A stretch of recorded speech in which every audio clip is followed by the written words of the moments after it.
Alhamdulillah, pada minggu ini, Muslim Malaysia telah berjaya menaja jamuan makan untuk 88 orang pelajar OKU Al-Quran Braille di Pertis, Kuala Terengganu.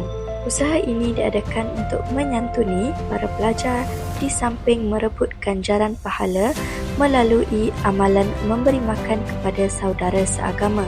Nabi Muhammad SAW telah bersabda yang bermaksud, barang siapa yang memberi makan seorang mukmin sehingga dia kenyang, maka Allah akan memasukkannya ke dalam salah satu pintu syurga yang tidak dimasuki oleh orang lain.